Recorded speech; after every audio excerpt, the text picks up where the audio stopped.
Менин аты жөнүм Жусупов Надырбек Кубатбекович. Мен Бишкек шаарынын милициянын кайгылуу кызмат башкармалыгынын басма сөз кызматынын тескөөчүсү болгом. Азыркы учурда басма сөз тескөөчүсү, милиция кызматкери. Жаш кезибизден ошондой максат бар болчу негизи. Милиция болобуз, форма кийебиз. Көчөдө милицияларды көрүп эле барып учурашып жүрчүмүн кичинекей кезимдечи. Мен да милиция болом деп. Биз убакта эми анда деген «Возвращение Мухтара» деген сериал бар болчу. Мухтар деген ит жөнүндө. Ошол жакта милиция кызматкерлерин көрүп алып, ошол жактан милиция кызматкерлерин көрчүм. Андан кийин «Улица разбитых фонарей» деген бар болчу. Ошону көрүп, эми кинода мисалы бирөөнү издесең бир күндө таап коюшу элечи. Андай эмес да, жашоодо аябай мелочтар көп. Мисалы угон болгон машинаны издей турган болсоң, же болбосо кылмыш кылган машинаны издей турган болсоң, аябай чоң эмгек да бул. Кинодогудай эмес да, жашоо башка болот.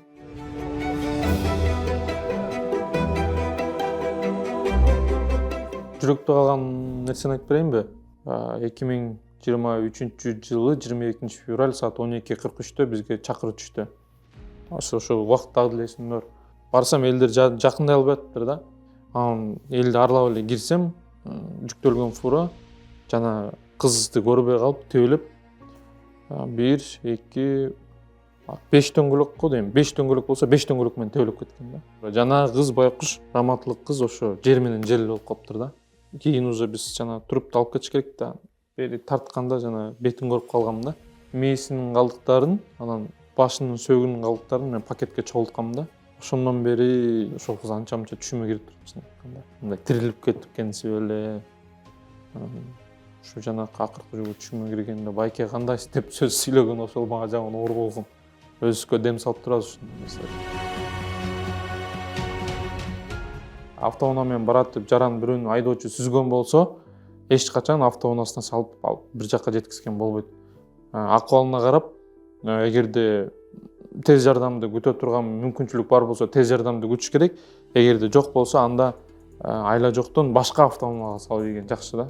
Ошондой кылыш керек. Эгерде ошо ордунан эле салып туруп, бизде мындай учурлар болот да, ордунан эле салып туруп, машинасына салып туруп, бир жакка апарып туруп, жакшы элесиңби, жакшысыңбы деп үйүнө таштап койгон учурлар болгон да.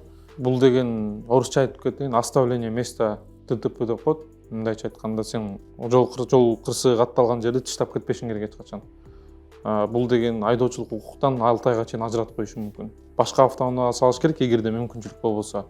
Эгерде мүмкүнчүлүк бар болсо, анда тез жардамды күткөн жакшы. Азыр бизде Кудайга шүгүр тез жардам деле бир ашып кетсе 15 мүнөттүн ичинде келет. Чакырууга баргам.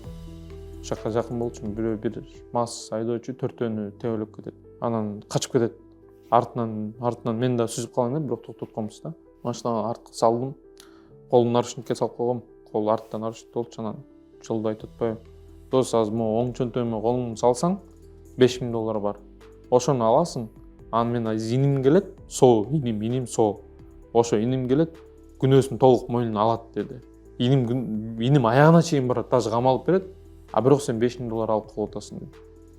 Анда байкеге чыкпаңыз дедим. Иниси келди да, байке за рулем мен болчумун деп калп айтпачы дедим.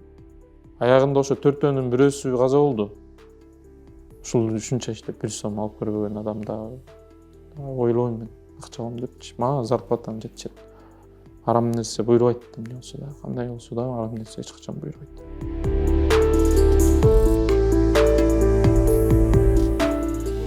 Ош Бишкек жолуна чыкты, Кудай берди да. Кудай берди 180, 200. Мен мисалы бир жолго чыктым. Жалап атып бардым. Менен ашып бирөө жан талашып атат да. Барып туруп светофорго токтоп атат кайрачы. Бишкектен чыгып. Андан кийин суу самырда тим эле учуп кеткен. Мен 15 мүнөт, 20 мүнөт артынан кайра жетип бардым да, бир жерде тамак ичип отуруптур. Эми ошол эле да, по-любому бар токтойт да. Андан көрө үйүңө барып токтогондон жакшы да, больницага же моргтон токтогондон көрө. Быйылкы 26-жылдын эсеби менен 40 адам каза болот. Азыр бүгүнкү күнгөчү 40 адам. Бишкек эле боюнча, Кыргызстан эмес. Эң оор ошо жанакы барганда личность устанавливать этесиң да, ким каза болду, кандай каза болду, телефонун издейсиң. Анан жанакы жакындарына чалып, сиздин тууган ушу, сиз ким болот бул сизге? Ушу келиңиз, каза болуп калды деп айтыш биз үчүн жаман оор да. Аялдар болсо мындай кичине неметип калды, жарадар алып калды деп алдамай да. Эркекке болсом деп түз эле айтасың. Баары эле ишенбейт башында. Алдабачы, тамашалашпачы депчи. Кайла жок ишенишет да. Жарадарлар ладно, жарадарга өздөрүнө эле айтасың, өзүң эле чалып кой депчи. Өлүп калгандардыкы жамында. Китепте да жазылуу, жол өтмөкчү, жөө өтө турган адам, эгерде сен автоунааны токтой албайт экенин көрүп атсаң, өтпө дейт да. Бирок жок, биздики эки жакты карабай туруп, анан еще телефон чукулап туруп, кулагына наушникти тыгып туруп, анан өтөт да.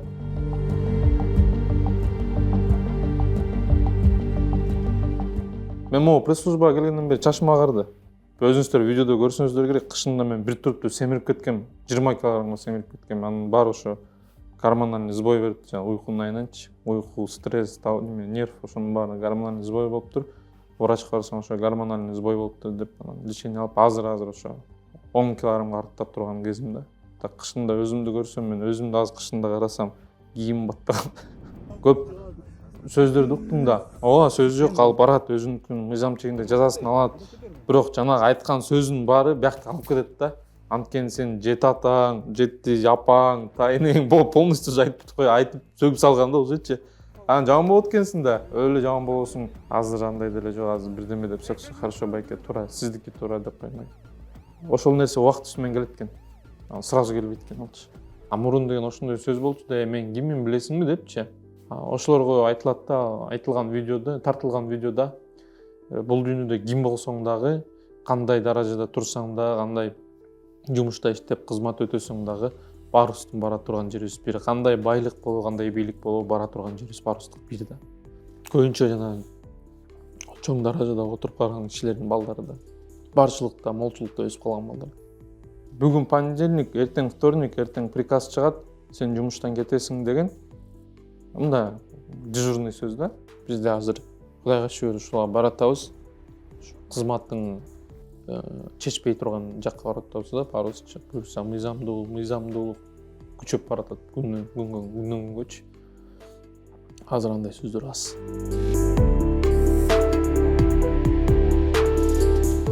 Өйдөдөн ар кайсы давлениялар болот. Кетирген аракет кылышат да, кээ жакпай калган адамдарчы. Ошондой моменттерде өзүң эле кеткиң келет да. Булар алып койгондон көрө өзүм кетип калган жакшы депчи.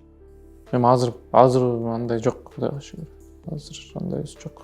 Бирок болгон жашооңдо, өмүрүңдө өлө кызмат өткөнгүң келет, анан ушундай нерсе түшкөндө жумуштан кеткиң келет да, жок. Өзүм жашоомду жашай бергеним жакшы эмеспи депчи. Бирок азыр Кудайга шүгүр андай нерсе жок. Билинбегени менен эми жанакы жаш туруп, чоң кишилер менен кармашыш бир аз оор экен да. Таанышың жок, мындай акчаң жок. Сен болгону сенин артыңан мыйзам эле бар да, болду. Азыркы учурда менин жетекчилигим аябай жакшы болду дейт. Бирдеме болсо айтасың, иштей бер, артында биз турабыз. Мындай эл турат. Эми ошол сөздөрдү уккандан кийин орусча айтканда духка көй болуп чыгасың. Үйүм астынан 3 күн бир машина турду. Мен жумушка барам, ал жумушка келет, артыман келет. Кечинде кайра жумушка кетип атсам, үйгө кетип атсам, үйгө келип алат. Экинчи күнү бир кошунамдын үйүнүн астында токтоп туруптур, анан ошо кошунама чалдым. Байке, сенин астында машина турат, сенин үйүңө келдиби десем. Жок, ал мен тааныбайм, 2 күндөн бери ошол жакта турат, алдабай калыптыр. Уже түшүндүм да. Түшүнүп эле мындай жиним келип эле барып эшигин ачып туруп эле кимге келдиң дедим. Могу үйгө дейт, бул кимде үйдө ким жашайт десем. Азамат байке жашайт дейт. Түш машинадан биякта Азамат байке жашабайт байка. Ал деле муну 2 ай мурун эле болду. Ошол ойдон кеткен, азыр пока Кудайга шүгүр тынч эле, артыман эч ким жок. Ушундай моменттер бар да, кээ бирки өчөшүп алгандар бирдеме кылгысы келет го дейм. Мыйзамдуу өлкөдө жашап аткандан кийин баарыбыз мыйзам чегинде гана жооп беришибиз керек деп ойлойм. Өлүмдөн коркпойм мен. Себеп дегенде баарыбыздын барар жерибиз бир да. Бул дүйнөдө мен таянган бир гана жаратканыбыз, мыйзамга таянабыз.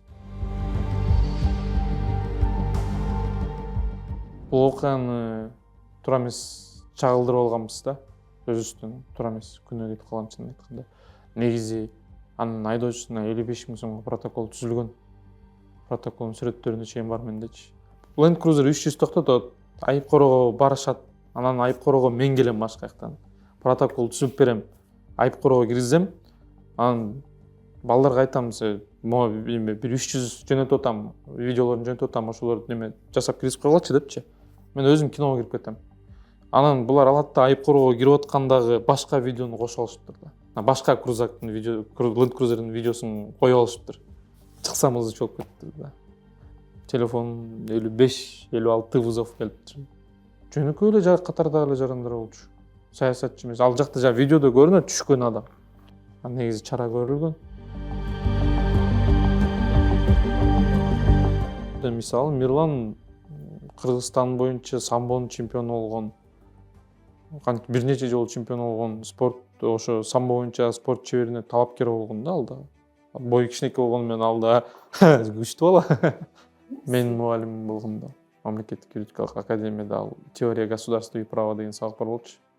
Ошолдуктан сабак берчү. Анда агай болчу, сиз деп кайрылчу. Бир жыл берди сабакты, анан кийин ал гайга кетти да. Билинбеген мен Мирлан өлө мындайча орусча айтканда начитанный да. Сабакты жакшы эле берчү, түшүндүктүү берчү. Бирок Мирлан Талабекович деп сиз деп өлө кайрылып чыкты. Азыр эми ушу дос болуп калды да азыр. Ал ошо бойдон билинбей эле калды. Бирок бир нерсени айтып коеюн, ошо төртөө тең Мирландын кошуналары. Кичинекей кезде эмес кошуналар. Ну, избивать меня при жене, пацаны, четвером, это очень неправильно, да? Азыр мына кыздуу болдук. Кыздуу болгон сезимди эми аны айта албайсың го. Баасыз сезим да бул. Сезим экен да. Биз үйлөндүк, 1,5 жылда, 1 жылдан ашык неме болуп калды. Боюнда болбой калды да. Анан бизде кыргыздарда ушундай жаман сөз бар экен. Барсаң эле качан төрөйт, эмне болду, боюнда болду. Сен ишиң эмне, боюнда болду, болбоду, төрөйбү? Может ал вообще төрөткүсү келбейт ал күйөөсүнүн өзүнчү. Мен го өткөзүп койгон, жубайыма жаман уур тиет экен да. Жана төрөгөн аял деген сөздөр болуп кетип атты. Бирөөнүн үй бүлөсүнө эле чукуп туруш керек да биздики. Бирөө үйлөнсө, бирөө төрөсө, бул качан үйлөндү эле, кайсы айда үйлөндү эле деп айынан бери эсептеп калышат. Эми аны сыр айтпайын, мен туугандарым деле ошентип эсептеп калат. Ошондо мен айтам дейм, эмне кыласың силер аны?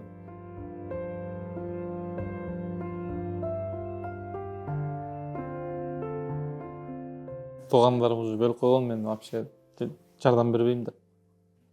Сразу эле айтам, консультация болсо консультация эле. Сурооңуз болсо ошого жооп берем, а так сүйлөшүп кой дегенге сүйлөшө албайм деп. Эртең бирдеме болсо уят болуп калам депчи. Туугандарым деле түшүнөт. Негизи эле чалбайт ошого ыраазы негизи. Кудайга шүгүр. Акчанын артынан коолой турган болсо мен милицияга барбайт болчумун. Милицияда байып кетти деген милиция көргөн эмесмин.